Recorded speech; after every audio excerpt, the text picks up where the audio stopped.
स्वागत है आपका। आप देख रहे हैं द न्यूज और मैं रानी गुप्ता आपके साथ। इस वक्त की बड़ी खबर सामने आ रही है। आपको बता दें कि फिल्म एक्टर नसीरुद्दीन शाह ने फिल्म द केरला स्टोरी को लेकर के टिप्पणी की है। दरअसल बॉक्स ऑफिस पर लगातार फिल्म द केरला स्टोरी काफी अच्छा धमाकेदार कलेक्शन करती हुई नजर आ रही है और शायद इसी की बौखलाहट उतारते हुए यहाँ पर नसीरुद्दीन नजर आ रहे हैं। उनका कहना है कि ये खतरनाक ट्रेंड है, इस तरीके की फिल्में हिट हो रही हैं, लोग इसे देख रहे हैं।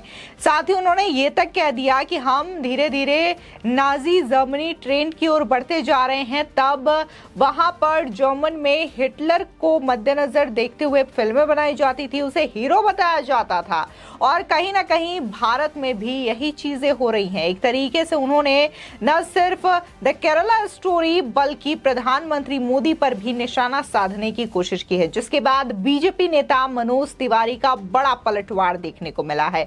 उनका कहना है कि अगर नसीरुद्दीन शाह को लगता है कि ये फेक है, खतरनाक ट्रेंड है, तो वो कोर्ट में चले जाए, क्योंकि ये फिल्में तो सच के आधार पर बनाई गई है। साथ ही उन्होंने ये तक कह दिया कि नसीरुद्दीन अच्छे एक्टर हैं लेकिन उनकी नीयत ठीक नहीं है। तो वहीं दूसरी ओर अब फिल्म के जो निर्देशक हैं सुदीप्तो सेन, उन्होंने ये ऐलान कर दिया है कि फिल्म द केरला स्टोरी जल्द ही ओटीटी प्लेटफॉर्म पर रिलीज होगी। साथ ही उन्होंने ममता बनर्जी पर तंज कसते हुए ये तक कह दिया कि अब दीदी इस फिल्म को लोगों को देखने से कैसे रोक पाएंगी। दरअसल देखने को मिला था कि बंगाल में फिल्म रिलीजिंग को लेकर के काफी ज्यादा हंगामा देखने को मिला था। हालांकि ये फिल्म रिलीज भी हुई थी, 2-3 दिन तक बकायदा थिएटर में भी चली थी, ज्यादा संख्या में लोग भी आ रहे थे, लेकिन अचानक से ममता बनर्जी ये कहती है कि इस फिल्म को रिलीज ना किया जाए, इसकी रिलीजिंग पर बैन लगा दिया जाए और थिएटर्स ओनर को भी बकायदा ये निर्देश दिए गए कि वो द केरला स्टोरी को अपने थिएटर पर ना चलाए। जिसके बाद उन्होंने ये तक कहा कि इससे राज्य की कानून व्यवस्था पर असर पड़ सकता है, जिसके बाद सुदीप्तो सेन ने इसको लेकर के आपत्ति दर्ज कराई और वो सुप्रीम कोर्ट पहुंच जाते हैं, जिसके बाद सुप्रीम कोर्ट ने यह निर्देश दिया कि इस फिल्म में ऐसा कुछ गलत नहीं है जिससे कि राज्य की कानून व्यवस्था खराब होगी। और जहां ममता बनर्जी को फटकार लगाई गई कोर्ट के द्वारा, तो वहीं तमिलनाडु सरकार एमके स्टालिन को भी यह फटकार लगी थी और बाकायदा कोर्ट ने यह निर्देश दिया था कि यह फिल्म रिलीज होगी और बंगाल के साथ साथ तमिलनाडु में भी रिलीज होगी। आपको बता दें कि बॉक्स ऑफिस पर small budget film the Kerala story ने धूम मचा रखी है। फिल्म चौथे हफ्ते में भी कमाल का कलेक्शन कर रही है। द केरला स्टोरी ने 228 करोड़ का कलेक्शन कर लिया है और जल्द ही ये मूवी 300 करोड़ के बजट में भी शामिल होने जा रही है। आपको बता दें, जहां बड़े स्टार्स की फिल्म 100 करोड़ कमाने से चूक रही है, तो वहीं केरला स्टोरी का 250 करोड़ के जादुई आंकड़े के करीब पहुंच जाना काबिले तारीफ बताया जा रहा है। लेकिन दिग्गज एक्टर नसीरुद्दीन शाह को द केरला स्टोरी की सक्सेस खतरनाक ट्रेंड नजर आ रही है। आपको बताते हैं कि आखिर नसीरुद्दीन शाह ने क्या बोला फिल्म द केरला स्टोरी की सक्सेस को लेकर के। दरअसल इंडिया टुडे से बातचीत में नसीरुद्दीन शाह ने कहा कि भीड़, अफवाह, फराज जैसी काबिल फिल्में बॉक्स ऑफिस पर धाराशाही हो गई। कोई भी ये फिल्म देखने थिएटर नहीं गया, लेकिन वे लोग द केरला स्टोरी देखने के लिए थिएटर्स तक जा रहे हैं। मैंने ये फिल्म नहीं देखी है, मैं इसे देखने का इरादा भी नहीं रखता हूँ, क्योंकि मैंने इसके बारे में काफी कुछ पढ़ा है। साथ ही नसीरुद्दीन शाह ने इसे खतरनाक ट्रेंड बताया है और उन्होंने इस ट्रेंड की तुलना नाजी जर्मनी से कर दी है। वे कहते हैं कि एक तरफ यह खतरनाक ट्रेंड है, इसमें कोई शक नहीं है। हम लोग नाजी जर्मनी की ओर बढ़ते जा रहे हैं, जहां हिटलर के समय में सुप्रीम नेता के जरिए फिल्म मेकर्स को अपॉइंट किया जाता था ताकि वो अपनी फिल्मों में सरकार की तारीफों के पुल बांधे और उन्होंने देशवासियों के लिए क्या किया ये सब दिखाए। यहूदी समुदाय को नीचा दिखाया जाता था। जर्मनी के कई दिग्गज फिल्म मेकर्स ने देश छोड़ दिया था और हॉलीवुड चले गए थे, वहां जाकर फिल्में बनाई। यहाँ इंडिया में भी अब यही चीजें हो रही हैं, या तो सही की तरफ रहे या फिर न्यूट्रल रहे या फिर सत्ता समर्थक रहे। आपको बता दें कि एक्टर ने यह भी कहा कि समय के साथ चीजें ठीक हो जाएंगी। वे कहते हैं कि मुझे उम्मीद है कि नफरत का यह माहौल थका देने वाला होगा। आखिर कब तक नफरत फैलाते रहोगे? मैं सोचता हूं और उम्मीद करता हूं कि जिस तरीके से ये सब अचानक ट्रैक शुरू हुआ उसी तरीके से गायब भी हो जाएगा। हालांकि नसीरुद्दीन शाह ने यह भी माना कि चीजें जल्द ही ट्रैक पर नहीं आएंगी, इसमें वक्त लगेगा।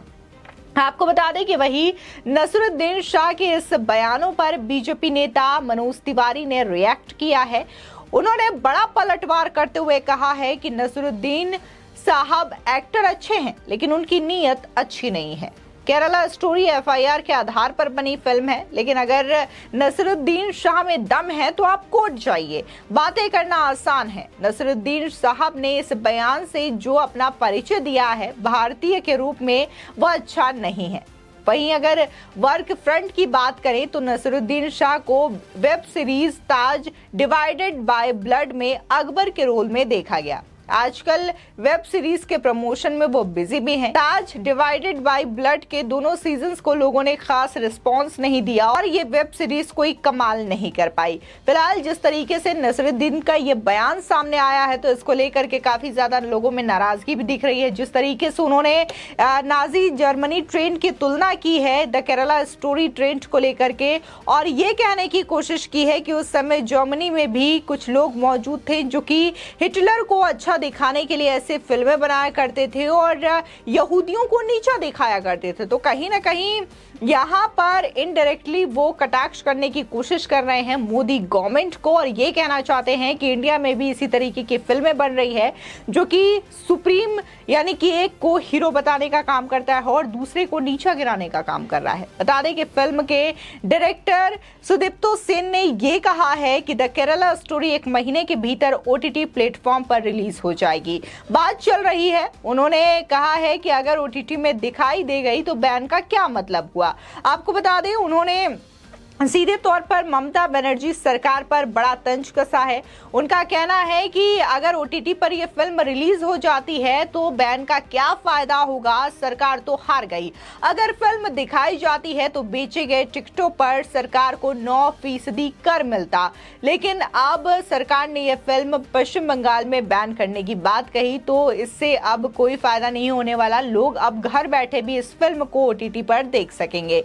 मीडिया रिपोर्ट के मुताबिक इस फिल्म के डिजिटल राइट्स G5 ने खरीद लिए हैं। द केरला स्टोरी इसी महीने यानी कि जून में रिलीज हो सकती है। आपको बता दें कि लगातार जब से film the Kerala story I है तभी से इसको लेकर के काफी ज्यादा बवाल देखने को मिला, जहां एक वर्ग ये कहता रहा कि यह फिल्म जो है वो प्रोपेगेंडा के आधार पर बनाई गई है, तो दूसरा वर्ग ये था जो कह रहा था कि यह फिल्म सच्चाई के आधार पर बनी हुई है। तमाम ऐसे केसेस मिले हैं केरला और तमाम स्टेट में जिसके आधार पर ये मूवी बनती है, और ऐसा नहीं है कि ये पूरी तरीके से जो चीजें हैं वो एकदम एग्जैक्ट है, लेकिन जिस तरीके से स्टोरी लाइन है, जिस तरीके से यहाँ पर कहानियां हैं कि कैसे लड़कियों को जबरदस्ती उनका कन्वर्जन करवाया जाता था, कैसे उन्हें आतंकवादी संगठनों के हवाले किया जाता था, तो ये तमाम चीजें उन पीड़ित लोगों के घर वालों से बात करने पर पता चलती है। और इसके कई सारे इंटरव्यूज जो हैं पीड़ितों के वो सोशल मीडिया पर वायरल भी हो रहे हैं, जिसको लेकर के लोग अपना तमाम रिएक्शन भी दे रहे हैं और इसको शेयर भी कर रहे हैं, जिसके बाद ये पता चलता है कि ये फिल्म किसी प्रोपेगेंडा के आधार पर नहीं बनी है बल्कि असल कहानियों से बनी है। और जैसे कि इस फिल्म को लेकर के खुद इसके डायरेक्टर ने भी कहा था और फिल्म की एक्ट्रेस ने भी कहा था कि वो तमाम लोगों से मिले थे। इस फिल्म में जो नंबर्स दिए गए हैं, जो लड़कियों की कहानियां हैं, वो उसी के आधार पर बनी है। और न सिर्फ ये फिल्म के डायरेक्टर कह रहे हैं बल्कि केरल के पहली सरकारों ने भी ठीक यही बातें कही हैं और बाकायदा उन्होंने विधानसभा में यह आंकड़ा तक प्रस्तुत किया था कि आखिर केरला से कितनी लड़कियां गायब हो रही हैं और इसके पीछे कन्वर्जन का केस जो है वो सेम देखने को मिल रहा है। तो ये तमाम चीजें थी, इसके बावजूद लगातार एक जो खास गैंग थी वो ये बताने की कोशिश कर रहा था कि ये फिल्म पूरी तरीके से गलत है, एक खास समुदाय को टारगेट करने की कोशिश कर रही है, जिसके बाद कोर्ट ने भी अपना जजमेंट देते हुए ये कहा था, टिप्पणी करते हुए कि यहाँ पर किसी समुदाय को नीचा दिखाने की या गलत दिखाने की कोशिश नहीं की गई है। यहाँ पर आतंकी संगठन को लेकर के ये चीजें दिखाई गई है कि कैसे आतंकी संगठन जो हैं वो इन मासूम लड़कियों का इस्तेमाल बॉम्ब अटैकर के रूप में करते हैं और इस तरीके के आतंकवादी संगठनों में इन्हें शामिल किया जाता है। फिलहाल इस खबर को लेकर के आपकी क्या राय है, हमारे कमेंट सेक्शन में जरूर बताएं। आगे की और भी अपडेट के लिए चैनल को सब्सक्राइब करना ना भूलें।